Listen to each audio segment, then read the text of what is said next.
This afternoon, we are pleased to have Hernease Davis joining us today. Hernease earned her MFA from ICP Bard College and widely exhibits multimedia installations throughout the U.S. Using photograms, cyanotypes on fabric, crochet, and sound installation, Hernease creates immersive spaces of rest for herself and others. Work from her new cyanotype series, New Love, debuted as a part of the Shift Residency 2020 to 2021 hybrid exhibition at the Elizabeth Foundation for the Arts in New York City. She has also exhibited with the Silver Eye Center in Pittsburgh, Transformer Station in Cleveland, the International Center for Photography in New York City, the Visual Studies Workshop in Rochester, the Tiger Strike Asteroid in Brooklyn, and the Houston Center for Photography, and was named to the inaugural Silver List, which recognizes emerging photo-based artists who are advancing the medium. She has been featured in Front Runner magazine, Lens Culture, and her work inspired an article in Musée magazine that explored facets of trauma. Hernease teaches in the MFA program at the Visual Studies Workshop in Rochester, New York. She also served as a visiting lecturer at ICP Bard, where she led a course exploring empathy through art practice. So please give it up for Hernease.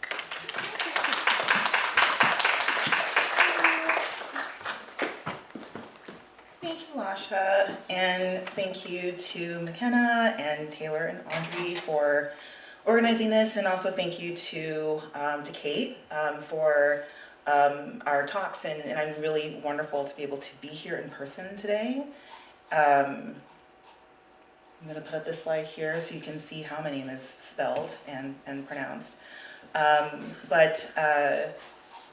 really glad to be able to be here, and what I'll say is how I generally start my talks is by just like a state of where I am at the moment. And so I'm going to bring up this slide first. And on the left-hand side is an installation image from a recent show that I did that Lasha mentioned at the Silver Eye Center in Pittsburgh. And on the right-hand side is what you would see on my promo images, and this is a photograph taken of me in my studio in Gowanus at the time, back in 2015. And I'll say that I'm a photo-based artist, and so as you heard in my introduction, that I incorporate quite a few different materials into my practice, into my work. I've been working a few years that way, and why I do that is because I've been crafting my own practice in a way to take care of myself. So I think very deliberately about the materials that I use and the processes that I embed with my photography practice, because what I'm doing is essentially taking things that I do in my real life to take care of myself and figuring out a way to put that into my work. But I am deeply embedded in photography, even though my work has been expanding from there. So the work that I've been making is quite different from the work that I was making, I would say, prior to 2014, and I will go into that to kind of talk about the transition. But the work that most of the work that you will see today was born out of this very impossible need, which was to start all over again with the care that I wanted, and knowing that that is impossible, that we can't really go back in time. As an artist, I decided to transform my practice into a place of creation and creativity, to imagine as close as I could get to that impossible need. How can I realize that with the tools that I have and with what I know for myself? And I call this way of working as an internal empathic process. And so I use the term empathy very carefully. In the way I use it, I define it specifically as an internal empathic process, and I'm acknowledging the complexity of empathy in that nuance of the word. I say often I'm very jealous of the term, so if I hear people talking about empathy in a very wishy-washy way, I get a little upset. Because to me, empathy is very powerful, it's very substantive, it's very complex, and it's also very layered. It's not always good, it's not always bad. it usually just is, and in the context that empathy exists, it can be wielded in certain ways. And so for me, it's important to go beyond the metaphor of just like stepping into someone else's shoes, because I believe that's insufficient in how we talk about empathy. And I'll say that for me, where I am right now is an unfurling and an ongoing process of learning about myself. And as I begin to learn about or continue to learn about myself, that informs the work. And then the work also informs this learning. So there is an ongoing conversation that's happening at that time. And I'll just say also through exhibition, I've been able to have that conversation with others, which is something that I did not expect when I started this practice. It was something that's very insular, but as I've gone through the years through exhibition and through interactions with other artists, with other people in my community and peers, then this has been able to become sort of an outwardly communal conversation as well. So to talk about where I am right now, here's a photo of me at Dia Beacon in front of a piece by Sam Gilliam, Double Merge, 1968. And Sam Gilliam is someone who really has influenced my work in the past couple of years. And he had a long-term installation at Dia Beacon. Not sure if anyone here was able to go. The pandemic really made visiting this installation very difficult. It opened in 2019 and it just recently came down in July of this year. And so I was fortunate enough to go up. This was a birthday trip. He's someone who's incredibly important to me, and I'll talk a little bit about that later. But this is a photo taken of me by a friend of mine, Ellie Krakow, just kind of contemplating looking at this work. This is also on the left-hand side, photos of Ellie's photos of me taking these types of photos on the right-hand side. So to spend time with this piece, I walked around it and photographed it. And because right now I am sort of contemplating surfaces, and Sam Gilliam is someone who has inspired the way that I exhibit my work, but also is a part of, I would say, this unfurling in terms of my work. I generally have emotional responses to art pieces that sometimes I just don't understand.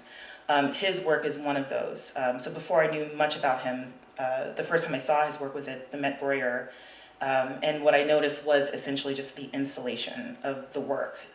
Those were folded pieces, and it was in a section that was, focusing on abstract expressionism, which is a form of painting that as a photographer I really, really respond to. But his in particular was something that really, really stood out to me and continued to influence my work. So I'm just going to go through some of these images and share them with you because they're very recent. I've recently developed them, scanned them, and want to share them. And to continue the state that I'm in, I'm currently working through frustrations with photography. And I talk about that, I think about that in many ways. So frustration with the medium itself, but mostly in conversations and how for some reason, and I'm thinking through this, photography causes, in my experience, lots of hesitations into going below the surface. The surface itself kind of hits, and then any deeper readings are kind of stopped on the surface. This is not general, this is just my personal experience with what's happening with photo conversations around me.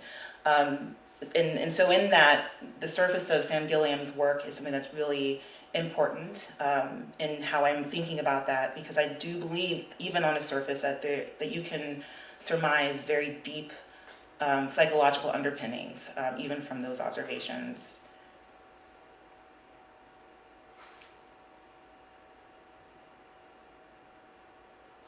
And so I'm pairing Sam Gilliam with another painter, Vivian Suter, and both of them have been deeply influential in this latter phase of my work, or this latest phase of my work, I should say.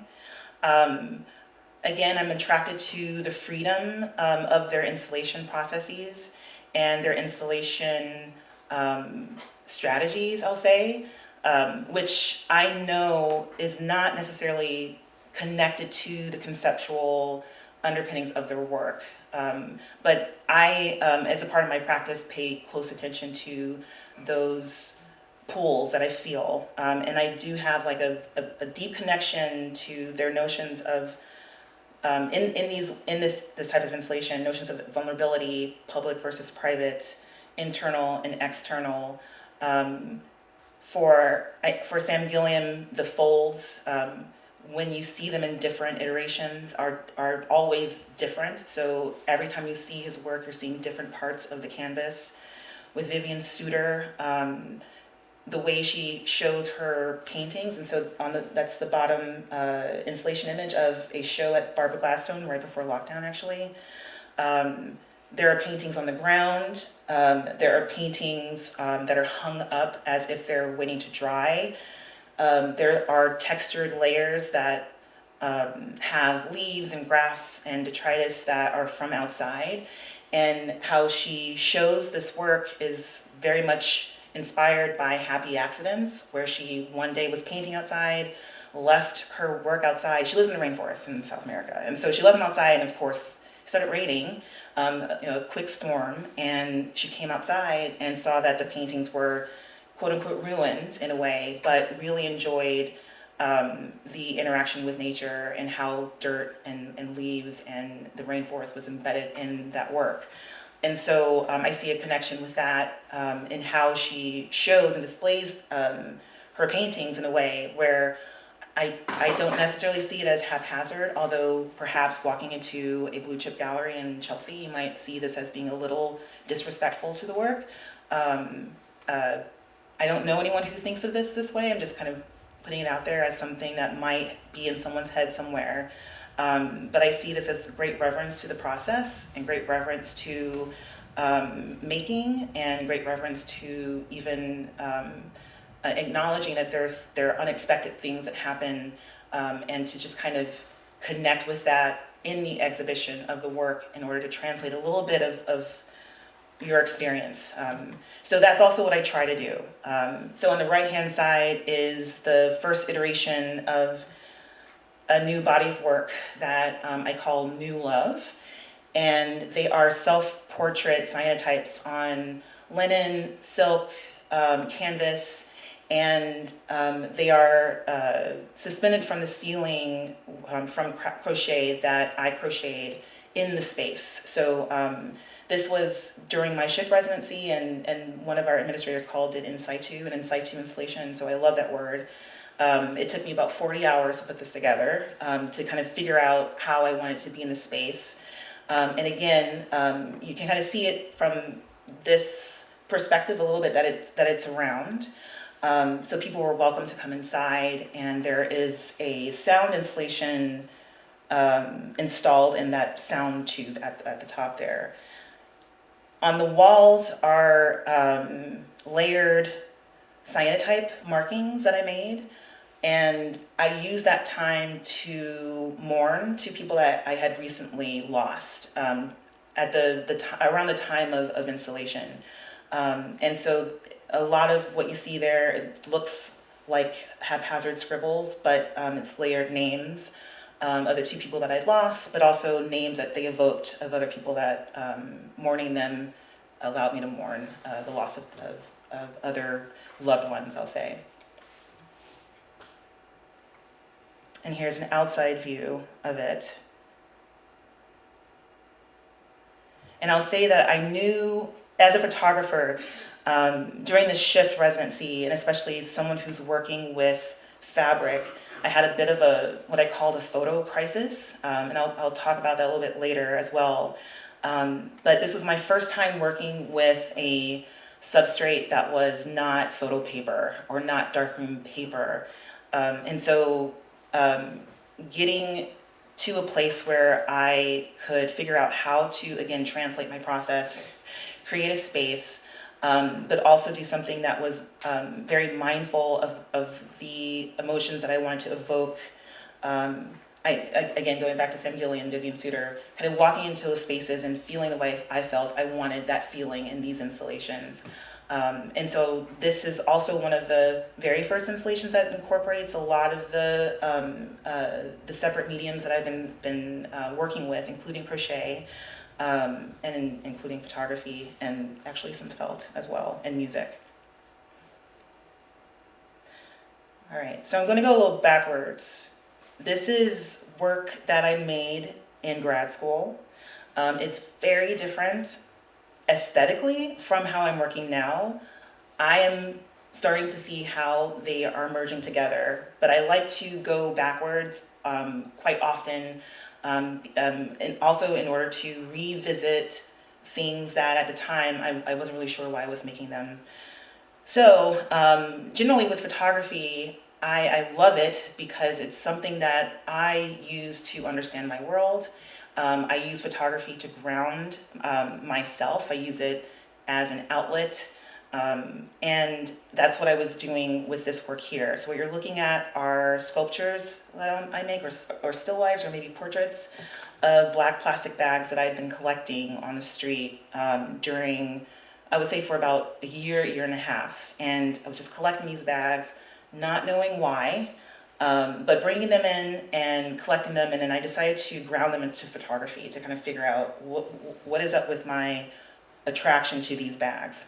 And I'll say that there was a lot of shame around this for some time because with my fellow grad students, with them trying to be very, very helpful, they would suggest, oh, you can just go to the bodega and they'll give you clean bags. And I was like, I don't want clean bags. For some reason, that's not what fits. I need to find them. I need to see them floating around or something, and I need to be compelled. So there was something about this emotional response to seeing them that I didn't quite understand what was going on. And so I used photography to really go through and figure this out. So what I did was, of course, grounded in photographic language. I was very purposeful about the camera I used. I used a Hasselblad.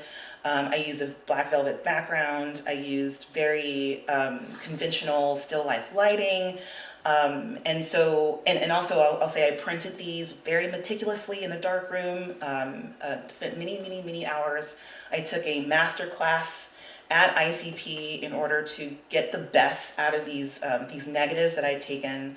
I really luxuriated in the medium and hoped that somehow would kind of clue me into why I really needed these bags around so much.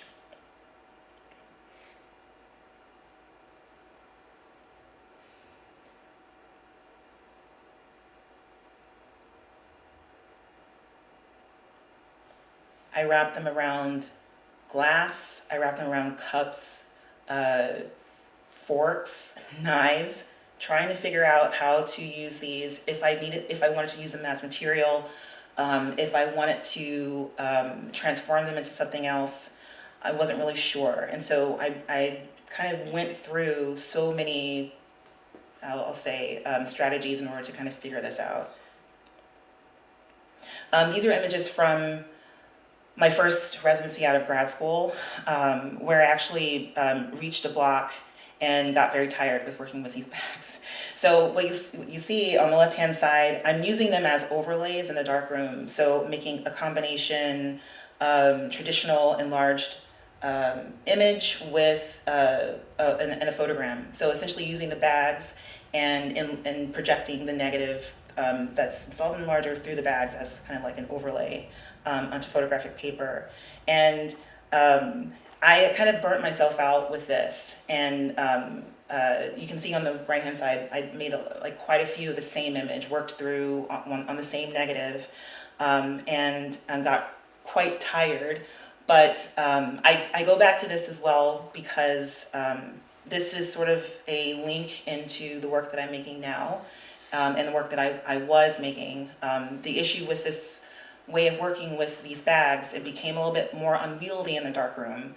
If anyone is anyone familiar with the darkroom? Has anyone worked in a darkroom? Any photographers? Okay, great. So you know what I mean when I say when you enter this different element, that your timing is off, your exposures are off, your contrast is off, and so I was unfortunately trying to make, as close as I could, kind of additions of work that were perpetually made to be one of a kind. There's just no way of making an exact version, even if the paper changes a little bit, or even if I'm curious about another formation of the plastic over the paper, and so there was a lot of tension between this need to control and yet this need to really explore and examine these materials.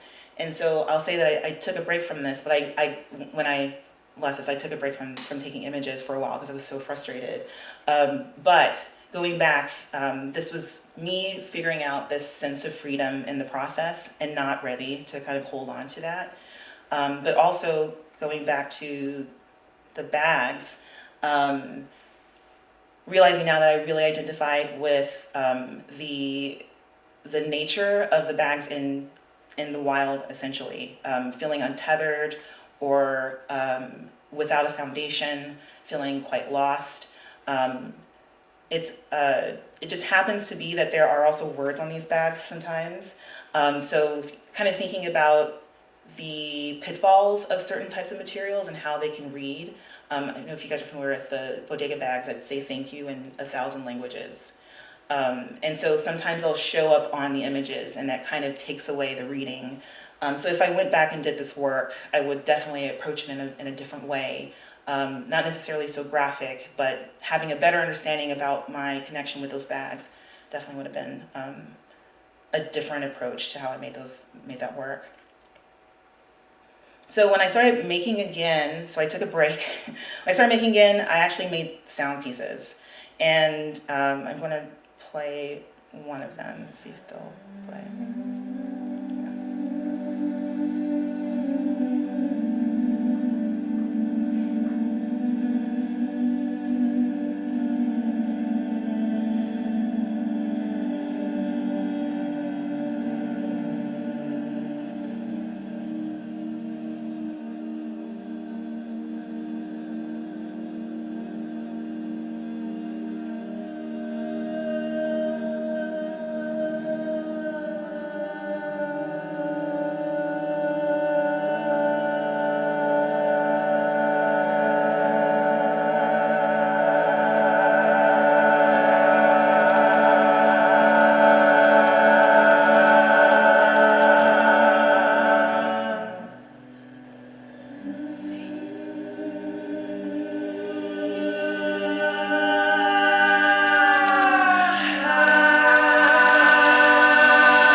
So I'm going to pause that.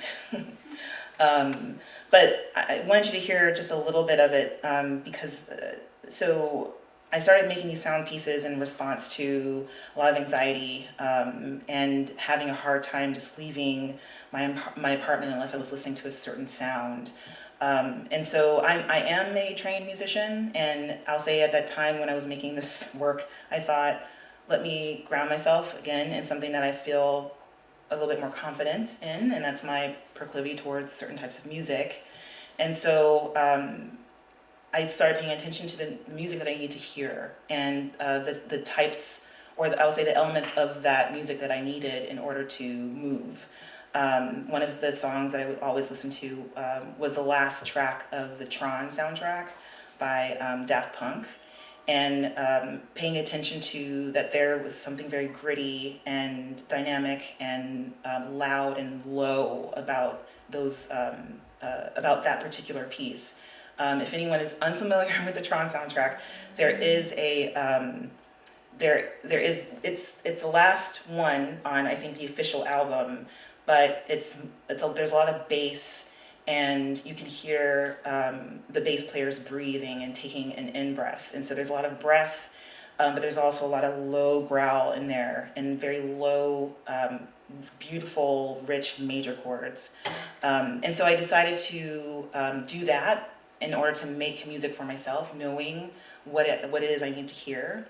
When I went back to making images, I started taking what I called emotional images, just taking my camera out and just photographing whatever it is that I wanted.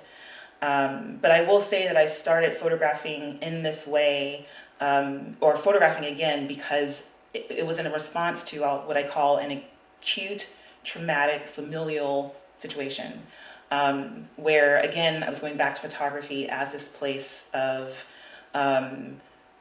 just figuring out the world, a lens with which I could look to, and also a place where I could ground myself as much as I could at that time. So those are a couple of images that I took there, and I put the title "A Womb of My Own" because these are the beginnings of the ongoing body of work that I'm making now. But these pieces aren't officially a part of the work. This was sort of a way into the work. And this is an image that inspired the parenthetical to that series title. The series title is A Womb of My Own, and mistakes were made in development with, these are my parentheses there. And I'll say that this is the image that knocked me out of this grasp at control in photography, because it really was an actual mistake in development that I'd never done before. I misloaded a reel of film, and it stuck together during development, and it came out like this. When I saw what had happened with the film, I would say maybe a year prior, I probably would have, lost it, rolled around, cried, who knows. But what I decided to do was continue to watch it and then just see what the contact sheet looked like. And I actually ended up really enjoying more the images that were the most quote-unquote damaged, or the most quote-unquote underdeveloped, or the quote-unquote mistaked, the ones with the biggest mistakes. And so it also kind of clued me into, again, what I was trying to do with my practice, which is I'm trying to craft my work into a thing that where I can take care of myself, but also acknowledging that if I were able to go back in time and start all over again, I'm not a perfect person. Let's say I knew what I needed, but even knowing all those things, there still will be mistakes made. There still will be hurt that is, perhaps not on purpose, but purposeful, or who knows. So leaving that open, this occurrence actually kind of helped me see that is something that I could actually incorporate into the process, and also incorporate into the title. It's very important. So these are the photograms in my series that I started making as another step towards that process of making my work into a practice that takes care of myself. To make these photograms, I have to black out my living room or wherever I choose to make them. They're always made where I'm living. And I lay out the paper on the ground, and I lay on top of it for as long as I like. So to make a photogram, for those who don't know, it's a photographic piece of paper or a light-sensitive surface. You place an object on top of it and you flash it with light.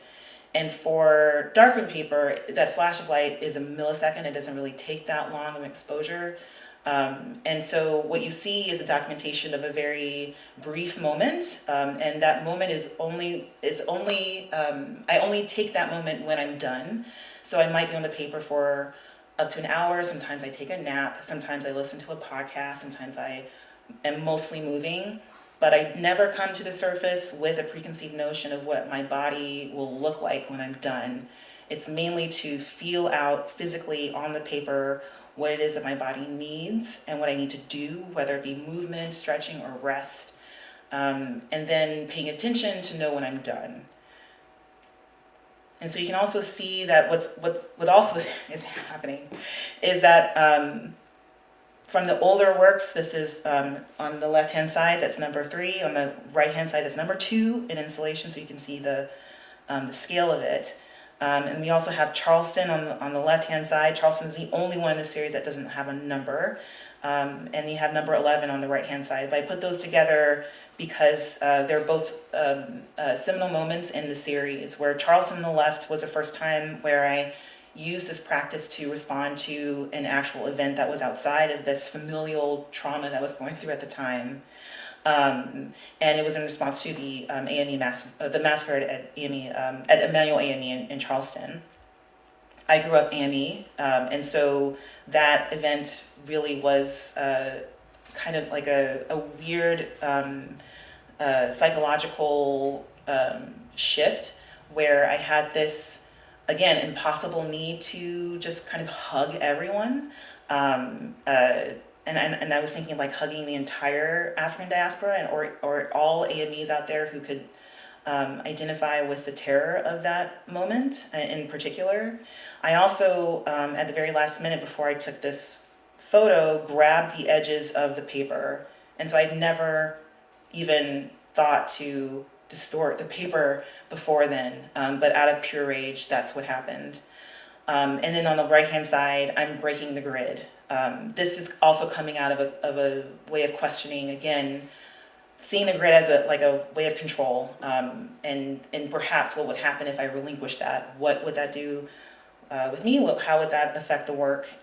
And I broke the grid, not completely because I'm still, aligning it the way that I looked on the ground, but continuing to question my process and my practice and my decisions, and to see how that affects the work itself.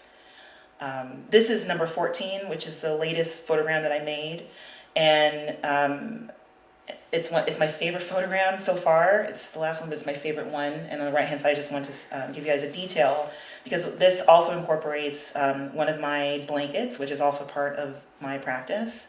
But sometimes I make these photograms with the blankets that I make. The blankets are, I consider them self-portraits. They're widths of songs that I sing, and these songs are usually songs that I sing to stay sane. And I usually know to make a blanket out of a song if I sing the song over and over and over again. So to make a crochet blanket, there's always a foundation chain. So I will sing while I make the foundation chain, and then I will add on to that chain until it's my height. And so one of those blankets is in number 14. I really credit Kunye Sugiura for some of my experimentation in the darkroom. So on the left-hand side is her piece. It's called From the Series Artist and Scientist After Electric Dress. And on the right-hand side is number 14. That's me. That's not Kunye's work. But I went and saw her lecture at the Penumbra Foundation in New York City. They were doing a whole series of artists who were making cameraless work. And she came in and talked about this body of work that I thought was so beautiful. But then I was horrified when she started talking about how she made it, because she was like, oh yeah, I don't think about concentrations of developer. I just put whatever. I just kind of put the developer, and maybe I'll put some fix here. Maybe I'll put some stop there. And I just was sitting, I could feel myself in my chair being like, here I am, all into just letting go and relinquishing control. And then here's Kunye Sugiura talking about the most relinquished, the most free thing. And I was horrified. I was like, I can't, I need, 1 to 2. I know my dilutions, and I need those dilutions. I'm very beholden still, unfortunately, to those dilutions. But how she worked was something that I felt gave me permission to even consider a different way of working in the darkroom, against these rules around timings and concentrations and order of things. And so I'll go back to this slide to show the close-up. So with the later works, and even with the cyanotypes, I'll get into that, I've slowed down my way of working in the darkroom because I enjoy being in there. But I also enjoy the slow process of developing these images selectively. So I selectively develop these by hand. I don't really put them in the tray until, maybe a little bit at the very end. But there are portions of the paper that I will stop if there's something happening that I really enjoy and really like. There are portions that I will fix in order for them to just stay as they are. And then sometimes I just let it go. And so when I think about Kunye and how she worked, I still do think about, again, what will happen if I do relinquish control from these concentrations, and what will that do to the work. I also know that I'm not ready yet. I'm not there. I might never get there. Might never serve me or the work. But I really do credit her for that permission to work that way in a darkroom. These are works from my series Bear With Me Foundation, which is under the umbrella of A Womb of My Own, Mistakes Were Made in Development. And this is where I began incorporating my crochet practice into the actual photograms. So the crochet exists as blankets and as installations, but it also is becoming this thing that interacts with the photography, wrapping around it quite literally and going through it. So on the left-hand side is a very early piece where I'm encasing the photogram, which is still a self-portrait, with crochet, and on the right-hand side I'm actually crocheting in and around the paper. How I do this is improvised. So I crochet these pieces also in the dark, and I do not follow any rules or any keys or anything like that. I want it to be as instinctive as possible. I also kind of enjoy figuring out how to get across the paper. In a way, it sometimes even feels like writing or doodling or music composition. And the way I usually like to display these is on a glass tabletop. People had been asking me, what do the backs look like? Which I was just like, why do you care? The back is me figuring out how to get to the front. But I figured that could solve some problems. So with these questions, people were just like, oh, turn it around. Like, what does it look like on the back? And I think as a crafter, those are things that I'm just not interested in. But I was interested that other people were wondering about that. But I also saw it as an opportunity to incorporate rest into my exhibitions. So on the left-hand side is an installation at the Visual Studies Workshop, and on the right-hand side is an installation done in residency. So I put these pieces flat on glass tabletops, and then I put my blankets and pillows underneath and invite people to just lay down. Pre-pandemic, this was fine. Post-pandemic, I haven't started it yet, or haven't been able to do it again. But it's had me think a little bit more about this installation. But I will say that on the right-hand side, those are my friends, and their kids were actually the ones who walked into the space and ran underneath the table, and their parents were just like, don't do that, no. I'm like, actually, no, that's exactly what I want you guys to do. Please, like, lay down and, let me know how that is. Because I ideally want people to rest in these spaces. I don't think this has, okay, right, no sound. So I'm showing this as, this is a video of the very beginning of, oh, there is sound. So I'll talk over it. That's me singing and starting the very first foundation chain of my very first blanket, which is called Unravel. I'm singing Unravel by Bjork because it was a song that actually, it's one of my favorite Bjork songs. It gets me through quite a bit. It is just happenstance that she's talking about yarn. I didn't choose it because it's a yarn song. Of course, she's thinking about yarn in a metaphorical sense. But I saw this as kind of a breakup song, a heartbreaking, heart-wrenching song on very many levels. Again, I'm going through, still going through an acute traumatic familial thing. So when I think about relationships, I think about them in all iterations, especially those who are,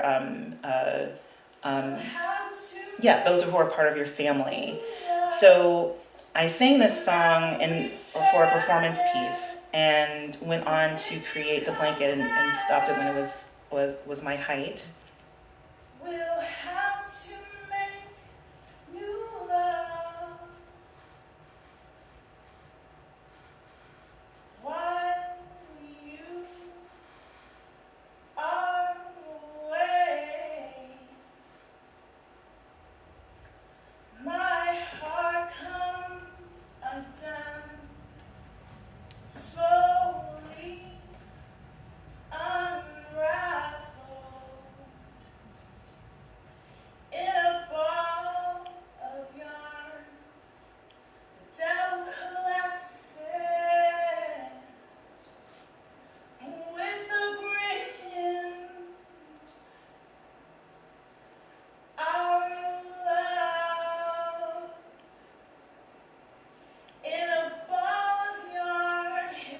so before it goes too far. This is a documentation of a performance I did on a Stone Milker blanket, also a Bjork song. Not all of my blankets are Bjork songs, but a lot of them are. This is Stone Milker, where I made the blanket and then for performance laid down on it and sang the entire song Stone Milker. This is how the blankets look in installation, and this is from behind, but from the front there is an opening where you can come in and just kind of stand there.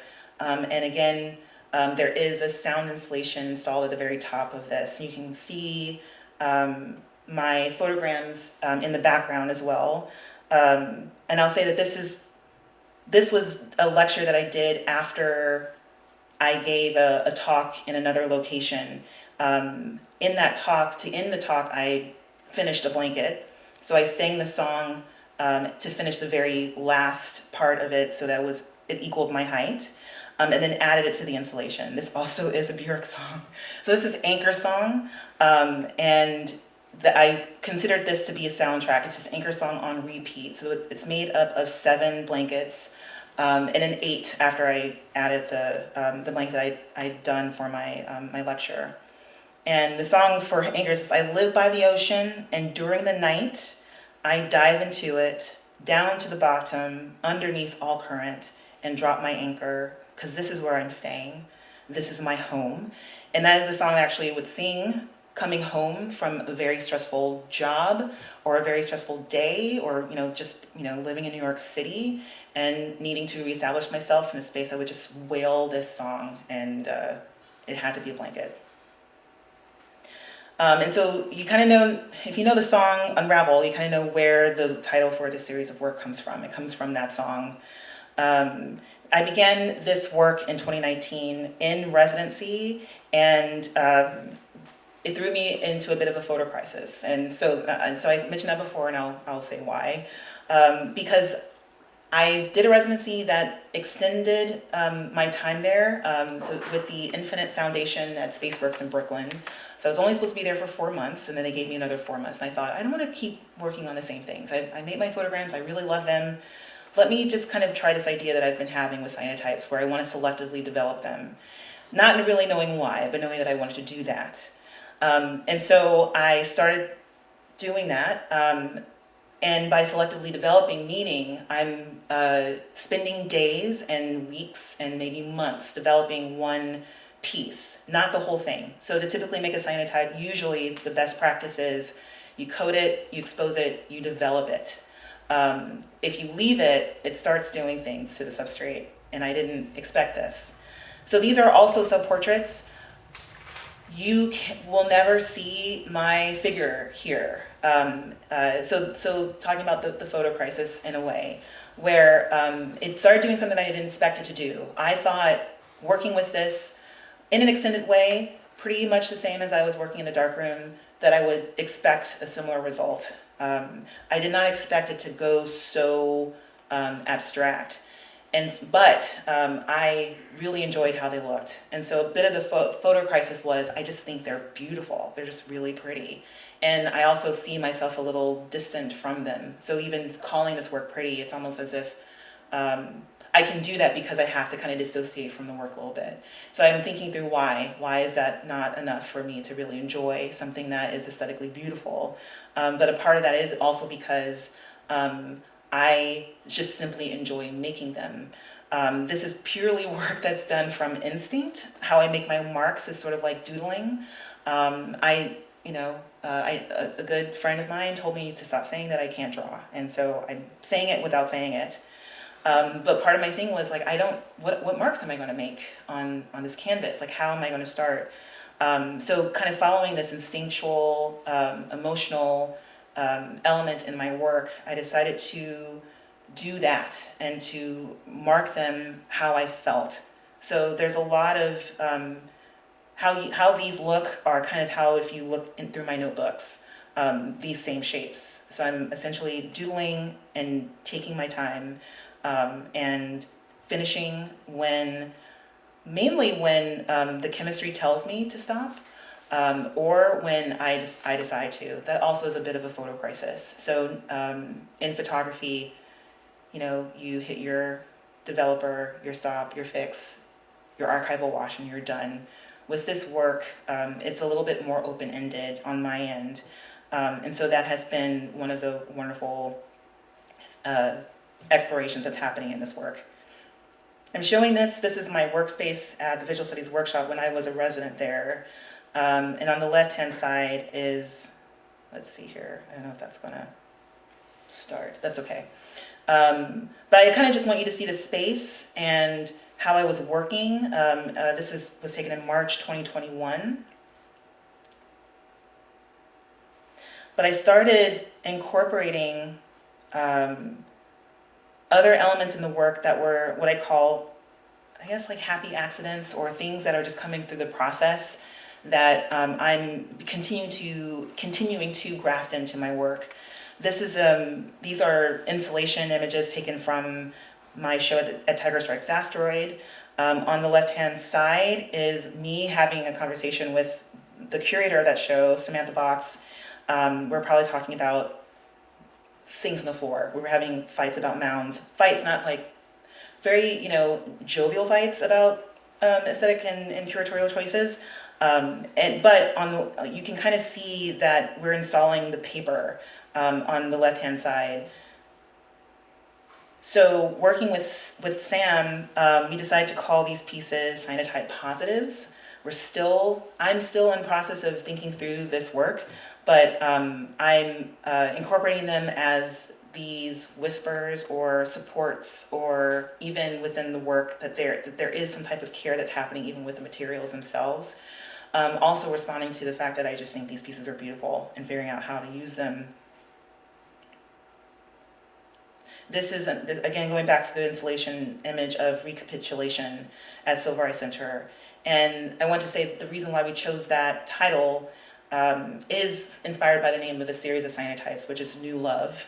And it's important because that lyric in the song, to me, speaks a lot to a return, but a return as a different person. And so different that you have to restore or renew or even reestablish another type of relationship. And so that's where I feel I am with photography and where I feel I am with my practice as well. This is another view of recapitulation.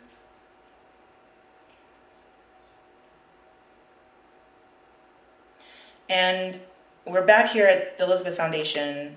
And I wanted to show you guys a little bit of let's see if this will start.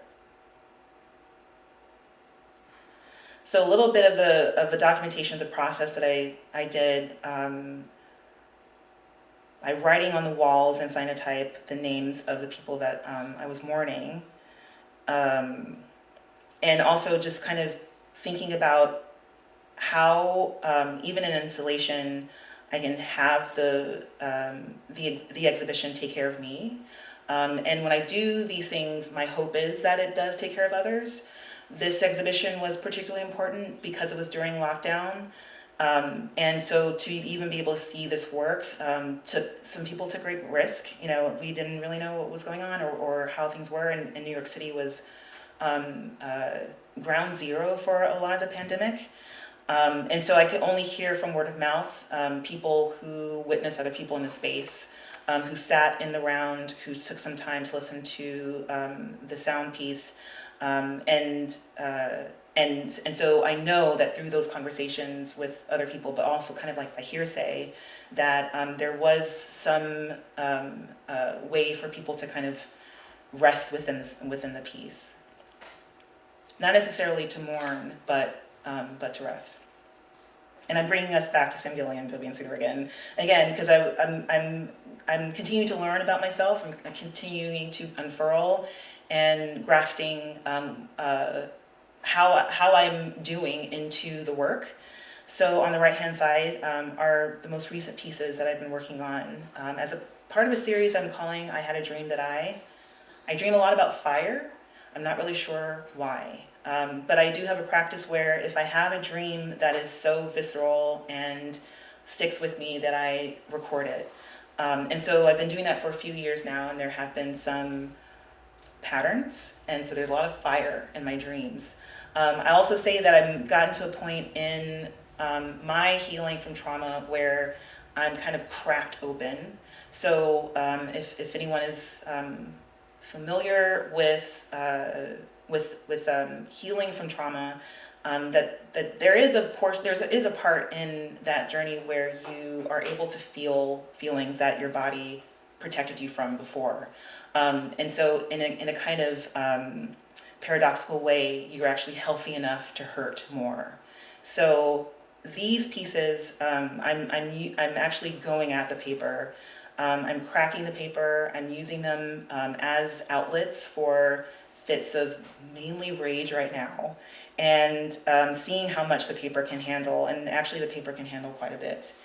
And I'm using those surfaces to make photograms, but I also am interacting with the surfaces, again, the way I have been interacting with the photograms and even the cyanotypes, spending a lot of time with them in the cracking of the emulsion and in the distortion of the surface, but also in the development. I'm selectively solarizing these pieces. I'm also being very deliberate about what I fix, what I stop. So on the left-hand side, there's number 5, and right is number 3. And to end, I'm going to play the most recent sound piece that I've made. And this piece was made for my show, the group exhibition at Shift, but I've been changing it. And so this is the latest iteration that was part of the installation at Framingham State University in their Musmanian Gallery. I also am showing this because it is the latest culmination of a lot of these processes that I've been putting together with the paper, the blotter paper, the cyanotype positives, and with these I had a dream or rage pieces, my cyanotypes and my photograms, as well as the sound.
So those pieces loop.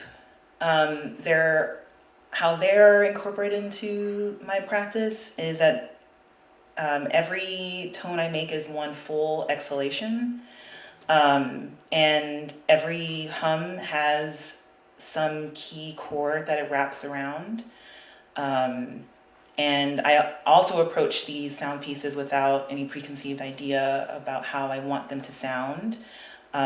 But I follow, again, my instincts as I go through and as I build and as I make them. And I also listen to them. So especially this last piece, I listen to this piece when I need to calm down or when I'm having some issues feeling into something. It's something that helps me in my daily life. And so in this way, my practice rotates into, again, outside of just the act of art making, because it really is grafted into how I take care of myself, how I'm healing, and this internal ongoing conversation that's this empathic questioning of who I am, how I am, and how I will be. So that's all I have. So if you guys have any questions or if you want any clarifications on anything, just let's do that now. Cool. I just wanted to make it known that we are live streaming on Zoom, so there might be some Zoom questions as well. Oh, great. Yeah, Wonderful. but I could still go first. Okay, yes. I have many questions, but just a comment for right now because my brain has no thoughts. After that piece, the sound bite was really nice. Like, my brain literally had no thoughts during the entire piece, and I really enjoyed that. Oh, great. Yeah. No, I'm glad. Yeah. I'm very biased. Like I really love playing that piece for as often as I can. So, but yeah. That's great. Yeah. Any other questions? Yes. Yeah, so for those pieces where it's like your body laid out on paper, Mm-hmm. why did you choose to make it like in so many different sections of paper as opposed to like one giant sheet? Yeah, that's a great question. It is essentially just what I had. So actually, this was something that was in my head for quite some time before I even did it.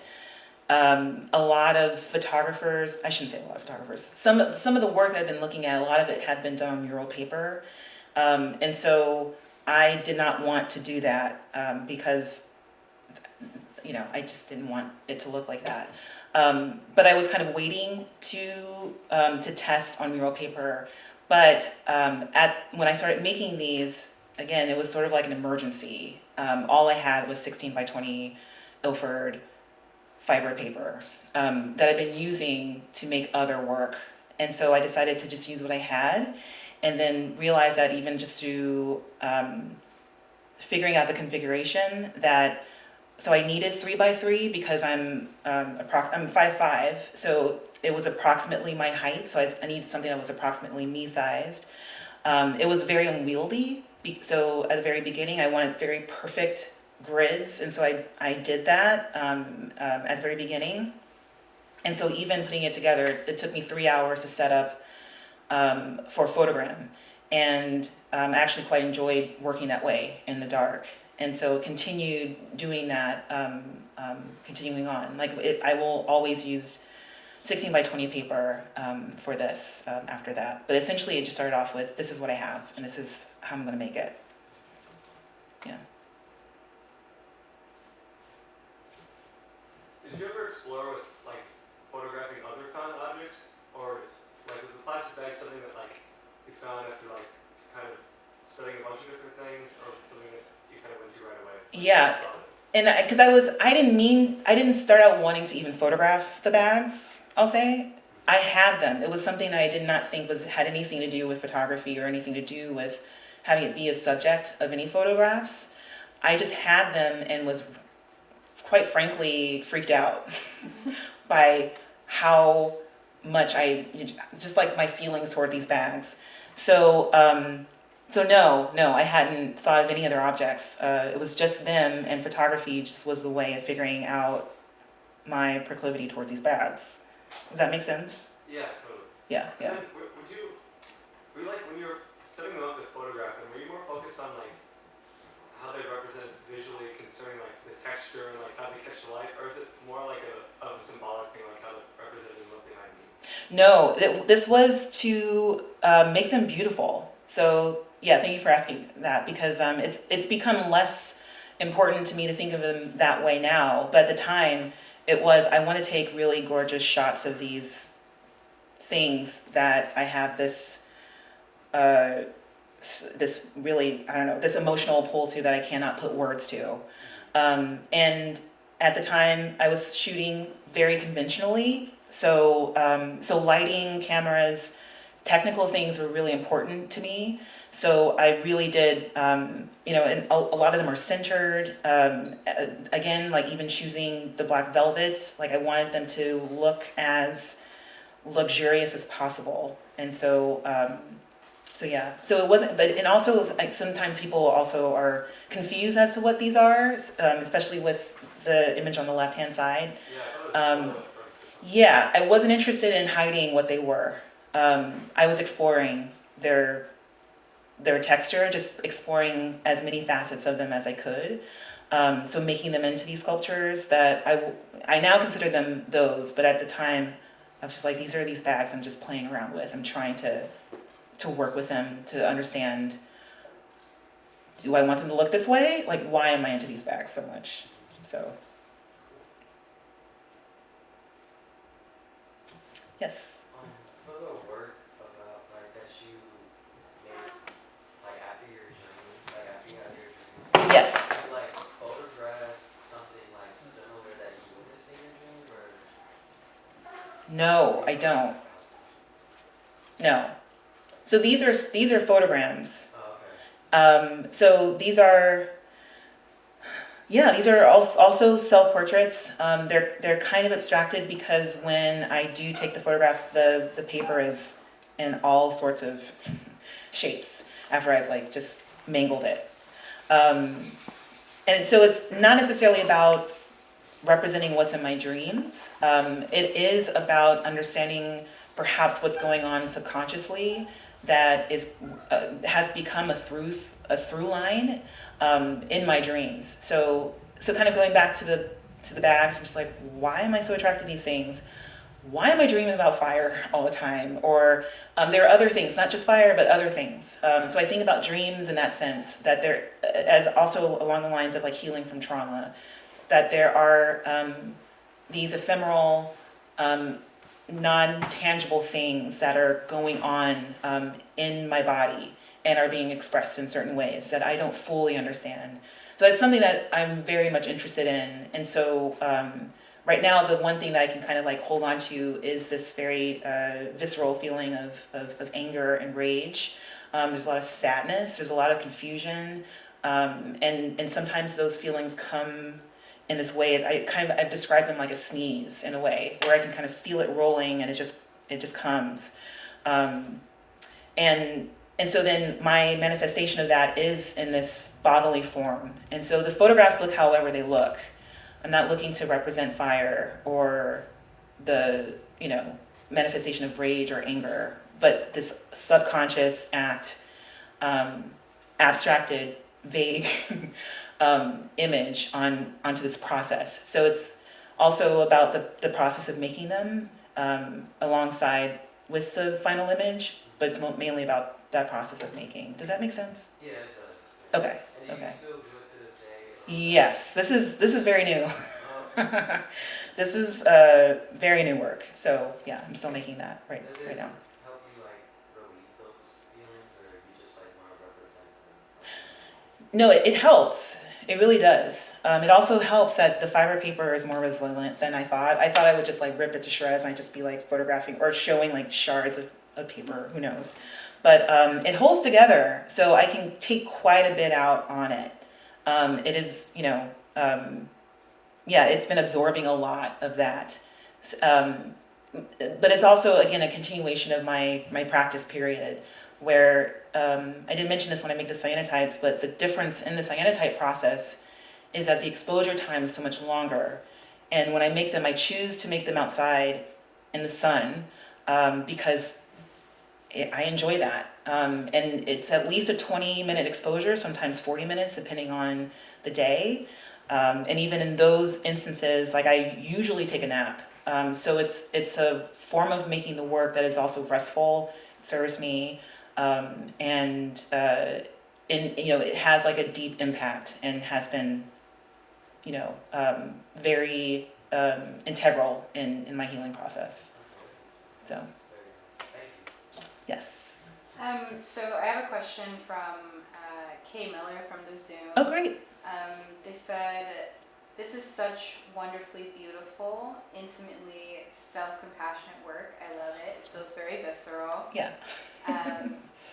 They say, "I see influence of Gillum in its look, Hammond and then Ray in your processes, and Cage from the peaceful sounds from the sound suits." And they go on to say, "I can see a transformation in your work and the transition and regeneration you alluded to in your talk."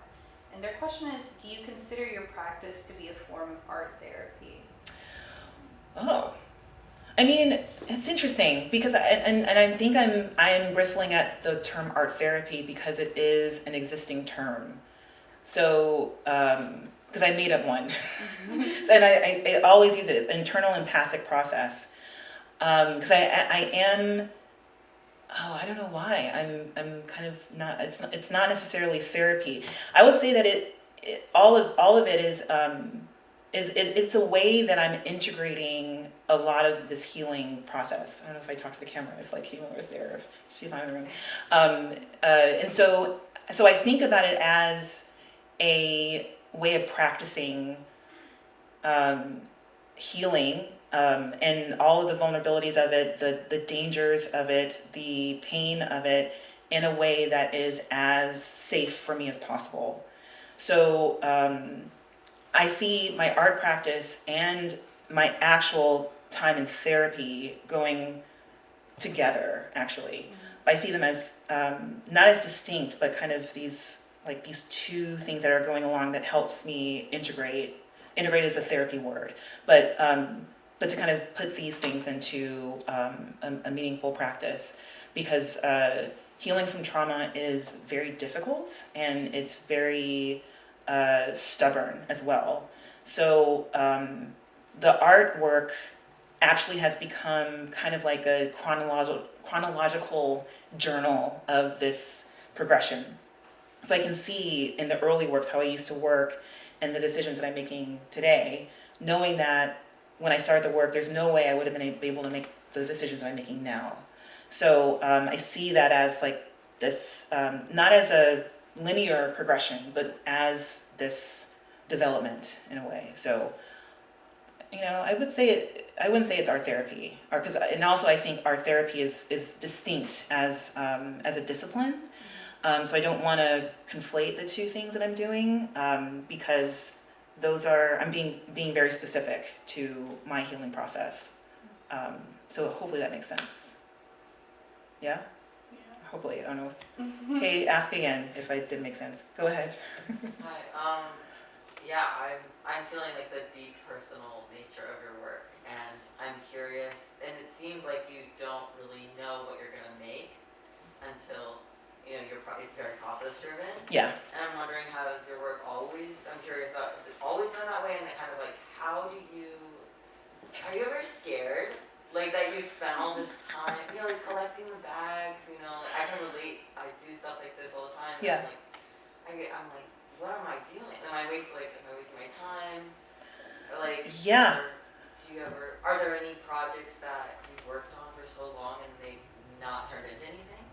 Yes. I mean, well, okay. And I'll say that this is one of them, which is interesting because sometimes when I have been showing, I have a wonderful group of artists that I'm in conversation with who are my friends and colleagues, and didn't know me when I was making this work. And when I made this work, I applied to a bunch of things and didn't get any of them. That's why I stopped making it, because I was like, no one wants to see this. And all of a sudden they're just like, that's really beautiful. I'm like, really, guys? And so I have them, and anyway, but it's like I worked so hard but I worked hard in a way that does not work anymore, that I said before, where I was trying to make identical pieces, and that's not, that's not possible. I was fighting it. But the way I worked before, this is a good example of that. I love the darkroom, and to print these, it took hours and hours and hours. I still have my notes from when I made these pieces, and they are meticulous. They are, there's a lot of dodging and burning. There's a lot of mixed contrasts or split filters going on in this. Again, like just treating these as best as I could. But I generally knew what I was going to photograph before I photographed them, knew how I was going to photograph them, took notes, extremely composed, and even if I was like walking around taking photographs, like there are ways that I used to photograph that I would qualify as being art, and other ways I would qualify as not being art. I no longer have a distinction between that now, especially with how I'm making. I will say that coming to the work without a preconceived notion, I do that on purpose. That's also part of the healing. I'm forcing myself to do something that's not against my nature, but it's doing something in a different way, because the control part was, I'll say, something that I developed, going back to this acute familial traumatic situation. I grew up in a household where being incredibly controlled helped me. Like being very externally empathic really, really helped me. Being able to read a room, being able to control or understand chaos was extremely helpful for me. So photography, of course, loved it. It was literally black and white. So many things about it, you can control it from the very beginning by choosing your camera, controlling the film, developing the paper. From beginning to end, all of that control and that process is what drew me to the medium. But that ceased to serve me when I realized why I loved control, or why control was so important for me. And also what that was keeping me away from, and particularly how it was distancing me from myself. So controlling an outward environment, being so hyper vigilant, I was very, very distant from my own body and from my emotions, even from just from a lot of physical, psychological things going on. So this work is frustrating sometimes because there are a lot of pieces. I've only made one photogram that I didn't really like. I'm actually, making the first photogram was actually very terrifying.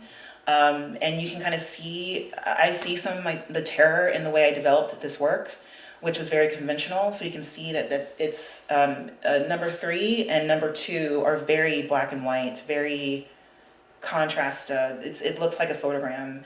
However, when you get to number 11, where it's looking less regular, I'll say, or less controlled, that came as the fear subsided, as it dissipated, and as I, again, going back to Kunié Sugiura, was given permission to step outside of those controls that I thought were so integral to making a good photograph, or being a good photographer, or being a good artist. Does that make sense? Yeah. Okay. Really interesting. How do you think so how does control, show up now? Because, not like you can completely give up control. Yeah. Control is coming through, again, with my concentrations. I can't fathom giving up the concentrations in the darkroom. I just won't do it. Maybe someone will come along and just be like, it'll do this to the paper, and then I'll do it. I don't know. But that's in my bones as a trained darkroom printer. And even in the cyanotypes, it's coming up there, where cyanotype has become an unexpectedly frustrating process. And even going back to let's say like this work here, where it was incredibly frustrating not getting the image that I wanted. It's still very frustrating not knowing when it's done, but it's mixed in with this excitement around what I find the next day or what happens to it in, in the next 3 months. There is, for instance, this piece here, like I'm still working on that paper. So that's still paper that I use to blot some of my cyanotypes. And again, and I said before that sometimes the substrate tells me when to stop. Sometimes it no longer responds to developer. And that's something that I never expected it to do. So to kind of know that I'm not only in conversation with this subconsciousness going on here, but I'm also in conversation with the limits of the chemistry. And sometimes it does whatever it wants to do, and I can do as much as I can, but I'm learning to be okay with those things that happen that I didn't plan for. And learning to be okay with being extremely frustrated. This was a very frustrating piece, I'll say. I love this piece now, but over a period of time, this was something that I did not think would happen to it. So you can kind of see that there are parts of the canvas that are showing through. So the lighter colors, the non-blue colors, is where I experimented and I accidentally bleached the chemistry right off the canvas. So coming back the next morning to see what happened, this was incredibly frustrating. But going against, again, these control issues that I have, and also learning and having the work blow my expectations out of the water, being able to accept it the way it is and to work with it and to go along and just to kind of see how that integrates into my process. So again, it's made me a much more flexible artist, much more intuitive, much more instinctive, and also has helped me be a lot more forgiving of myself as well. Because of course I walked in and was like, oh my God, you should have known that would bleach. How could you? But it's fine. It's okay. It's all right. It's fine. So. Great. Awesome, thank you. Thank Wonderful. you so much. Yeah. Thank